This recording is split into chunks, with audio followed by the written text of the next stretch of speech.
And okay, I was gonna say it's either Geni, sad Cassante, or something like a cannon, and they do end up opting into the cannon. It's a lot of AP damage here for FearX. Yeah, and a lot of circles. I do like the circles. You got Magnet Storm, Slicing Maelstrom, you've got Crescent Guard, you've got all of the explosions from Ziggs, Mega Inferno Bomb being the biggest one, and I guess Explosive Charge does a circle of damage. That's Karthus. I was wondering which AP jungler he was going to go towards, but I wanted him to play Zyra.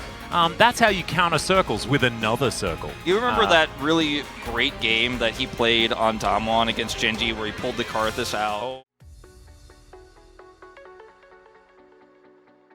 But that was definitely one of the bangers. There's a few of them that I like less, as you guys may remember. But that one... And FaZe is already starting to get online. Clear. Yeah, Wall of Pain coming on in there, and oh no, the gold card actually eating up the entirety of the Lightning Rush. He's exhausted now. Keen pulls out a card, doesn't even need it. That's first blood going over to Canyon. And he'll grab some... On the top lane, smaller one than last game. Mid, pretty big advantage, and obviously Canyon is just going to out-farm the Xin Zhao on the Karthus. Well, there is the Destiny. Immediately, Keen is going to come down, finds the gold card, on to clear once again. Snare going to come on through, and there is the ulti from Canyon. Not much. Of course, not punished too much when it comes to farm, things like that. It's just a wave on his side, as well as now Pei's in trouble. Slicing Maelstrom going to come in, and that should be the first kill going over to FearX for this game. As Canyon throwing Skittles around. I don't think Pei's dying really does too much as far as the game state is concerned, but definitely good news for FearX. Well, clear, not in the clear. Oh no, they are really just against the Pikachu this time around. Now, Ziggs is great in these scenarios because he can rush turrets down so quickly, and obviously Lehen's, he doesn't have teleport. There's not much he can do to stop this. It will take a long time to punish him, but is able to stack some of those up, but this is just Genji making an insanely tight call here. Clear knows he's likely dead, right? He doesn't even end up flashing here. He still has teleport available, and the teleport call on the other side of the map for Henna is absolutely... Yeah, Execute moving up. Keen could be the one in trouble here, as he did have the information, but there is the dive in. I don't think this Twist of Fate is going anywhere at all, and even hold them in place so that Clear can get on top, stun them all up. You've then got Mega Inferno Bomb that should be able to land, as Lehen's trying to get out of there with his dredge line. Will be able to do so. Execute slow. And Henna at least is up at the same point as now Closer having to get away. The Phosphorus Bomb is going to connect though. There's the Buster Shot. Oh, the Requiem. And that is going to be enough. Canyon takes down the Tristana. As well as they could, but ultimately, even things like this, you know, like Chovy sees an opportunity, Closer goes in to clear the wave, and he's like, all right, shredding that armor, hits the Phosphorus, Valkyrie forward, and he's going to get the kill, but it doesn't matter because Canyon presses R.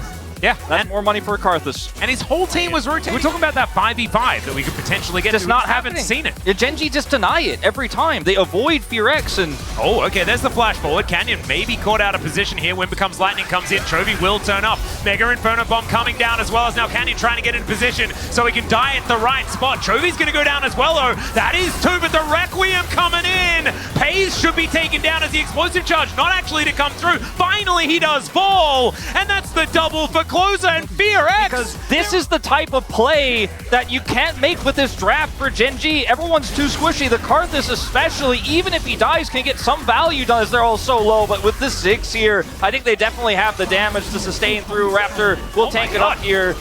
Right? Don't stand on that, Henna! Well, Henna is just going to get out of there. Clear is taking more damage than he'd otherwise like. It's okay, they did. Raptor's like, guys, like, I've got this, it's fine. Just leave me alone.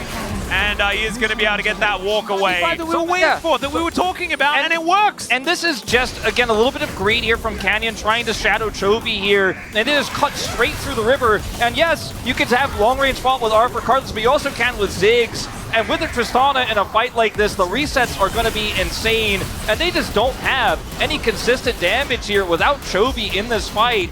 And unfortunately, the Requiem damage, it's not going to be enough. And this is rough. There's a max range hook that's going to connect here as Genji. They are angry about losing that last fight, but they're going to lose that Twisted Fate immediately. Lehen's taking a lot of damage. He'll flash away, and now Closer turns up. You can see that DPS really starting to get up there, but oh dear, this should just be 2 kills, 1 kill. Let themselves get into a position where Execute can get high value on this rel, walking into a choke point. And this is what's so scary about walking into this competition. It has so many circles, as you mentioned. Look at the Ziggs fall up here from Henna instantly. The damage is there. Now, The problem is long-term, that Senna we talked about is going to offer some sustain, a lot of damage here from Chovy and FaZe, and then they just decide, all right, if we press R, we get Dragon, and Furix don't get to take the fight that it looked like it was going to be, is Execute finding Lehens. Yeah, Magnustorm to come on through here as Closer Rocket jumps forward just to close the distance, and Lehens just dead. Yeah, and Destiny's popped. They know exactly what's going on, but there was no way for them to contest. Requiem just for the poke? Yeah, yes, I mean, is that poke? You almost killed Closer, okay. I mean, the timing of this is really thin for Genji. Keen doesn't it's have stopping Destiny. the back, so just make sure he can break open the base. Yeah. They get it from BNK Furix as well, because this is a Hail Mary. This is like, well, we know that we're never going to outscale, so we may as well try and find a pick and just win the game. And with a Baron, Tristana, and Ziggs, you're going to be able to do it. But Raptor and if they do get in here and manage to find something, it is going to be important. Good buffer to get Closer out of there, and Raptor taking so much damage. Oh my god! Even the Piercing Darkness is so scary as Raptor! Will he survive? He will! Okay, he's fine. He's fine. He had hysterics, so I don't know, Atlas. You need to just look at the items before you get excited. He does not have Warmogs though, so I don't know if he's going to live much longer. Okay, there is a Destiny coming in, as Henna's going to have to flash away, but there is the depth charge. And Keen's on the flank angle. There is absolutely nowhere to run. Raptor tries to flash for him, but the gold card was in the air. And they start off the fight with a kill. The Magnustorm, it doesn't do anything. The Slicing Maelstrom doesn't either. But he is still able to take down Pace. Clear, just exploding. What was that damage? It was absolutely insane. And now Keen looking for a little bit more. Already the bottom lane is being wiped out, but Chovy comes in for the cleanup. But it was Lehens walking all the way through the Hextech minefield that was a huge problem. Mega Inferno Bomb not going to be avoided there by FaZe, despite the fact that it feels like Genji have had full control. And speaking of which, here is a Destiny in. Slicing Maelstrom is going to stun up Keen for the moment. He does have his Zhonya's at the ready as well, but I don't think he's going anywhere. Yeah. Clear has really been the target. He really has. Some backs going to get stopped, at least one. Yeah, they tried to stop them from being able to defend, and honestly, they couldn't defend anyway because the turret just kind of fell over when it saw Genji. Goes down so incredibly fast. Clear has teleport as well. Yeah, good satchel to try and get Lehens out of there, but he still manages to land. Oh, it's a steal from Canyon! Really? You do that to them right now? That is so unfair. Now the executes come in from this big old dragon. That is the very cool borders around the pictures for Genji as well. And oh man, it was so close! I mean, the thing too is the teleport from Clear, if it's faster, maybe he gets a huge Slicing Maelstrom, but it's too late. He's not there in time. Keen just Destinies on top of him and kills him as well. There's no hope for BNK and Genji. And so we're going home early tonight. Yeah, they certainly are the 2-0 for the MSI champions, but in this game, BNK Furix, they made him work for it. I actually think that they played very, very well to their win conditions in this competition.